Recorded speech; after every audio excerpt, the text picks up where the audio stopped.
I followed Dave Scott's taper plan. I didn't really know anything, well, I didn't know a lot about tapering, especially for an Ironman. I'd never done it before. I googled it. One of the top results that came up was Dave Scott's taper plan. The man himself has won the world champ 6 times, so chances are he knows what he's talking about. Long story short, about what it entailed was going from wherever you were with your big massive weeks and then reducing it based on the hours that you were doing in those weeks. So for me it was 25% reduction in all 3 sports. That's what I did. It was a big kind of drop off. They say it's kind of like a drop off the cliff, and that's kind of what it was. I just shortened the intervals. An example on the bike was going out doing good average speed but just having shorter sets, so let's say like 8 by 1 minute or 3 by 5 minutes, that kind of thing. In the pool, some good hard 50s towards the end, but nothing else too crazy. And for the run, shorter sets, so just a few 500s real hard as opposed to longer 1k at whatever. So that's basically what it was. The following week, so the midweek, I did 20% down again, and then the third week, so the last week before the day, I didn't do a whole lot, like just a few.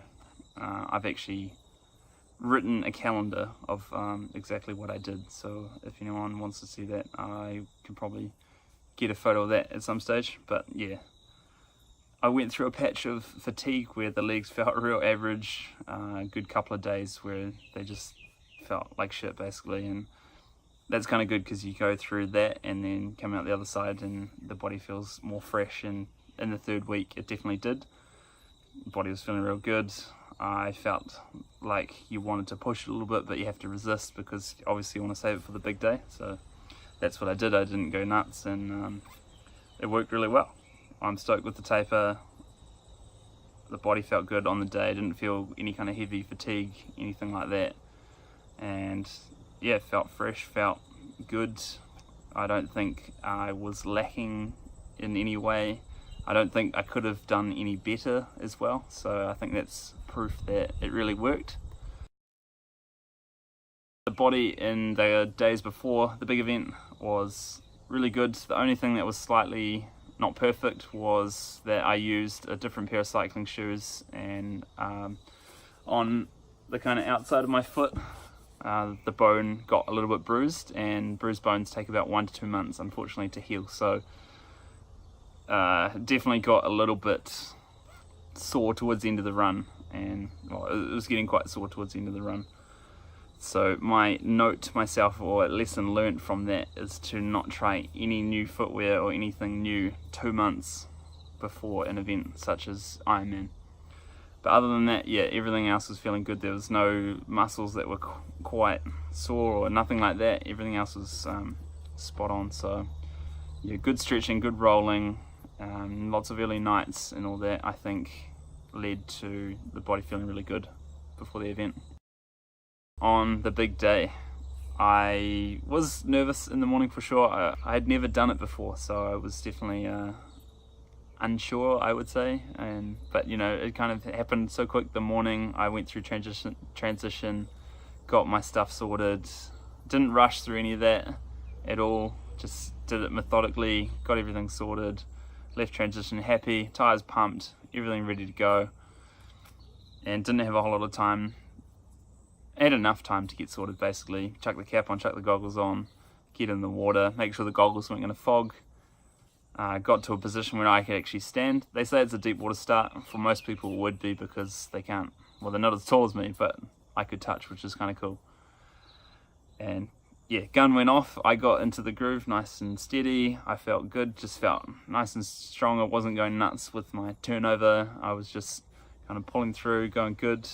There's definitely a few patches further down, I'd say a good few 100 meters into the course, where people would hit your legs and stuff, which got a bit annoying. I can understand that people are gonna hit your legs and stuff like that. I mean, I even did it to people, but I didn't consistently keep doing it, and yeah. But I mean, that's what you get when you've got 1,300 plus people in the water all trying to swim in the same direction. So overall the swim was really, really good. I felt like we got to the turnaround quite quick. It was nice to see the big markers at the end of the course and then coming straight back. The trip back is kind of longer because it curves around. If you know the course, then yeah, it's a bit longer. But it was nice going past the 70.3 markers in the water. They were white ones as opposed to our ones, which are yellow and red. So that was good. And then yeah, getting closer to getting out of the water, closer to the boat ramp. I felt like it was going real good. Got out of the water, looked at my watch, it said 118. I was stoked with that. I was planning to do about 125. So it was a personal best for me for sure for that distance. And I didn't really even feel like I pushed it like crazy, which is awesome. I guess that's what you get when you're swimming on people's feet. Everyone's moving in the same direction and all that. So overall, really good start to the day. I did kind of feel a little bit like my food hadn't digested when I was starting in the swim. Maybe that's because I had as many dates as I did and it was fairly intense. I think I'd probably eat less if I was to do it again in future, and then just fuel after the swim as opposed to trying to do it beforehand. But as I said, really stoked with the swim. My favourite bit, I got out of the swim through transition. The volunteers were amazing, so good. They help you when you're shaky and trying to get your wetsuit off, and yeah, got through transition, got on the bike, didn't rush getting my shoes into my feet into my shoes, just set off steady, got my shoes sorted, got going, and yeah, the bike is my favorite part. I wanted to kind of aim at 31-ish, so if you know the course, you go along the lakefront, up a hill, out into one of the main roads, and then out to a place called Reparoa. Out that way, it was kind of tail-ish wind. Speed was going real good. It was sitting on about 32.5 average, which is awesome. I thought, wow, you know, if I can maintain this, then it's going to be above what I expected. Unfortunately, it wasn't to be. Got out, turned around, you had a bit of a headwind. It wasn't strong headwind. Some people were saying it was really strong and stuff. It wasn't. I'm used to way stronger up here in Auckland, but it does slow you down over the course of 180k, which is fine. I didn't want to cook the legs. I just wanted to make sure that I kept them in good condition because I'd never run a marathon off the bike. And that was my aim. Anytime that there was hills or something like that, or you know, if I came alongside someone and had to expel effort to get it past them, then I just didn't. I just hang back, you know, go back to regulation distance, and that was that. Food wise, I took 20 dates because I had done it practice in training, and I had 18 dates then, so I thought I'd just take that. I ended up only eating 13. I instead tried to keep on top of getting the water in. I took 2 bottles, full bottles from transition down those. I had one about 50k, and then another one in a short time after that about 20k, and then from then I got about another 4-ish bottles and down them all. One of them was only a half bottle, but yeah, I had quite a lot of water from the aid station, so I just throw the bottle out, get a new one, and that worked really well. So it was more about keeping the hydration up rather than eating too much. Didn't really feel like I needed to eat, which was kind of strange, but you know, sometimes you feel slightly different on a certain day.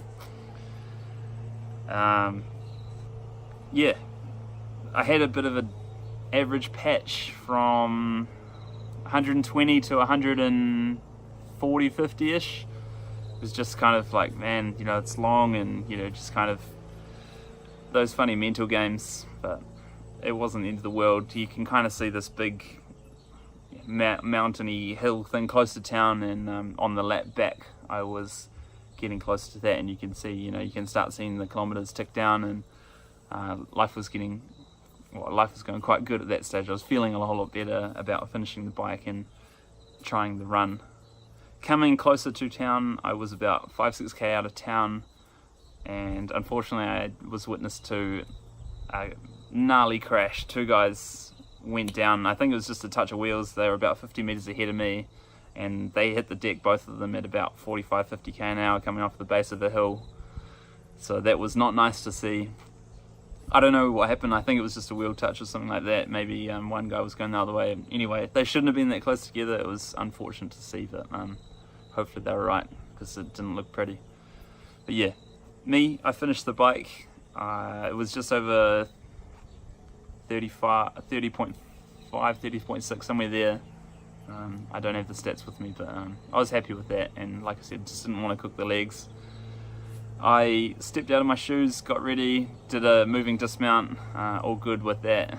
Passed the bike off to the bike catches. It's quite cool for Ironman, they had bike catches, something that I'm only used to seeing on TV. So it was cool, just passed it off. Into the tent, got my gear bag. There wasn't congestion at that stage, which is cool. Found a seat, got an awesome volunteer again. Again, the volunteers were just so good. I chucked the shoes on, he helped get them out. He also grabbed my gels, put them in my pockets, something I thought that I'd have to do whilst running out of transition, but they just help you out like that. They're just legends, so it made the transition quicker, it made my life easier.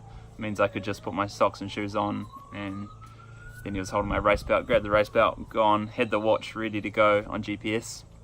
So yeah, another good transition. I'm not gonna lie, when I was leaving transition, I thought, man, how am I gonna do this when your legs and your body is in that state and you just know that you've got a marathon to run? It's kind of daunting. But in saying that, I thought to myself, in training I did a 180k bike with a half marathon at 5:23 pace off the bike. So I thought, I've at least gotten to that stage, I have to be able to get to that stage again. And I just thought, alright, let's aim for that goal pace of 5:30, 5:35ish, 5:40 even. That would give you a 4-hour marathon. And I just started off steady. I thought, you just gotta be steady. That's the aim of the game with Ironman, from what I've learned, is that you just have to be steady. You can't cook the legs, otherwise you're just not gonna make it. And that's what worked. I got out, got my first lap. You get different colour armbands each lap, so I got that, headed back. Yeah, pace slowed for sure, that's fine. I said to myself, alright, just disregard finishing time, we just want to finish strong. If it's half an hour after what I wanted or whatever, then it's not the end of the world. My goal was sub 12, and yeah, I got that. I'm stoked with that, and anything better than that, then that's awesome. Into lap 2, so one lap is about 14, and then second half lap out to the back of the course was half marathon, and after that it was all kind of unknown.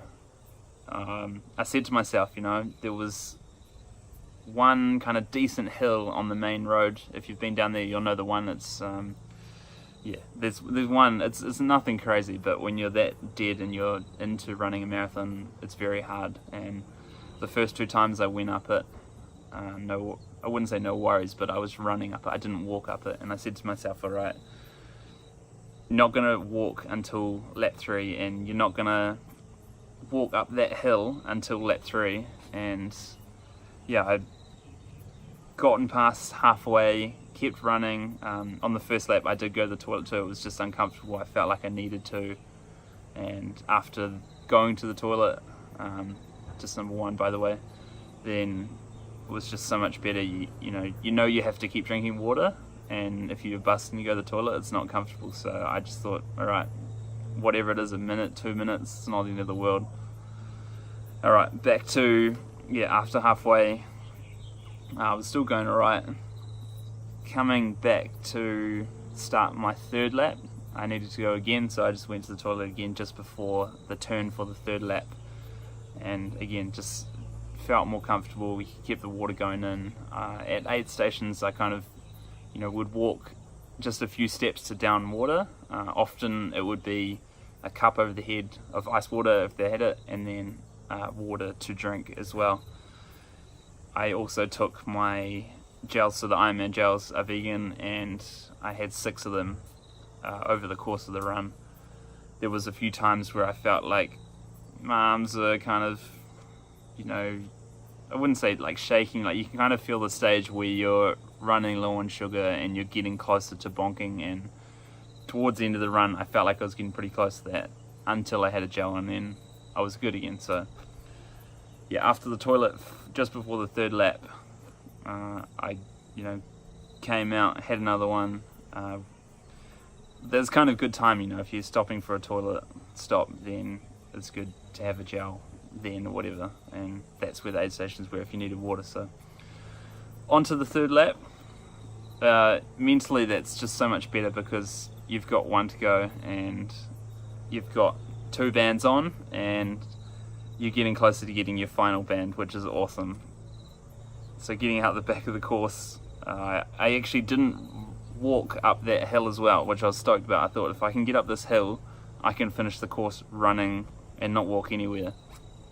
I ran up that hill. It was about probably like 7-minute pace or whatever, but it was still running. I did hear something real good from a spectator who he was saying something to another competitor or another participant. He said your slowest run is still faster than your fastest walk, and that's going to stick with me for a long time because that's definitely true. And I was very happy to have run up that last hill.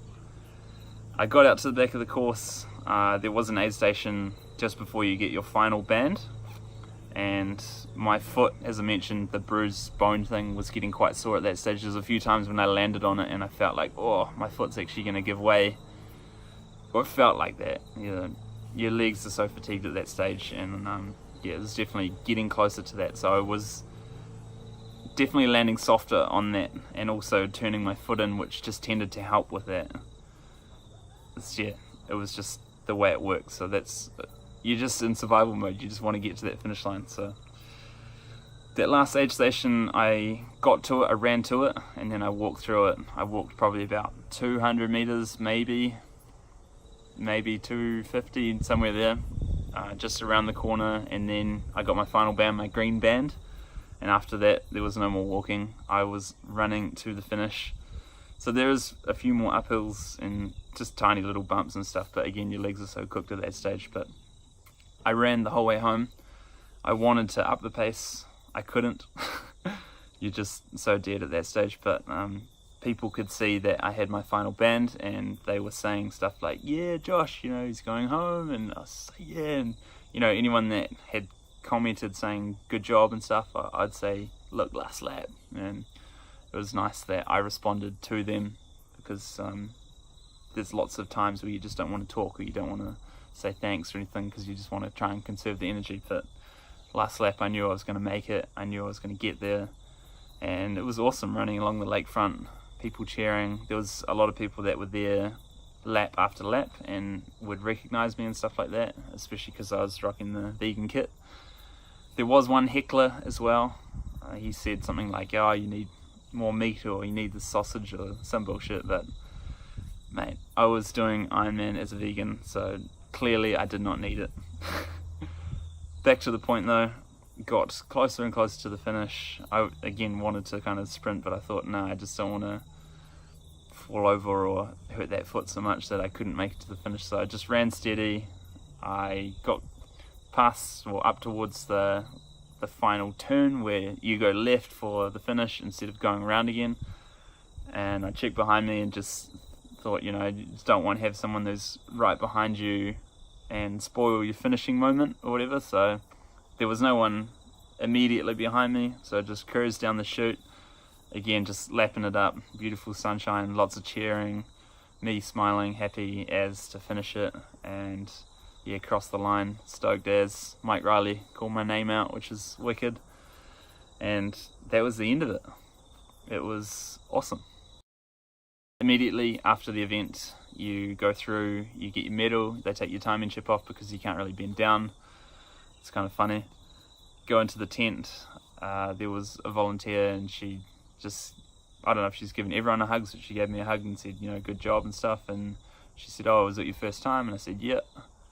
And she said, oh wow, you've done under 12 hours for your first time, and gave me another hug, so it was a good double hug, which was kind of cool. She was real friendly. And then they take you over, you get your shirt, you get a towel, they put you on the scales, the day before I was 86 point something, and after the event I was 82 point something, so I dropped 4 kilos, as well as having all that fuel and all the water and all that. So yeah, 4 kilos with shoes on, but it's come back up very quickly. It was only immediately after that I was down to that. And then they said just don't rush through, have whatever food you want. The first thing I saw was cold cut watermelon, so I grabbed a handful of that. I didn't sit down, I didn't really want to stay there all that long. They said, you know, you can get massages and all that kind of stuff, but I just kind of stood there and just gobbled this cold, tasty watermelon. It was awesome. And then I just grabbed a whole handful of it, went and got my photo taken, and then headed out to see my parents who were waiting to see me. And that was the end of that, basically. It was really, really cool.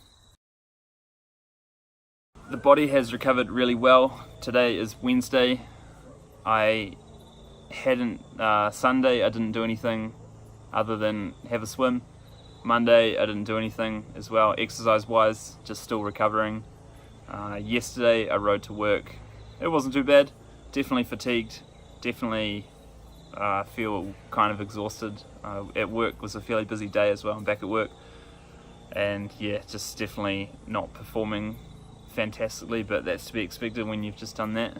I rode home as well today, and still, yeah, feeling fatigued. Nothing's really standing out as being overly sore, just everything's a little bit tender, a little bit fragile, but yeah, I'm stoked with that. I kind of thought recovering from an Ironman compared to what I used to do recovering from a hangover, and I would definitely pick recovering from an Ironman compared to having a hangover. Hangover's just like lying in bed, just can't move, whereas Ironman, you know, I've bounced back real quick, and that I think is definitely because of what I eat. A lot of fruit, a lot of whole foods, vegan. It's the ticket. I've got my tan lines back, as you can see, well and truly. I kept that on. I'm going to keep it on as long as it wants to stay. And the only other thing really was that my bottom lip got a little bit sunburnt, but apart from that, body is good.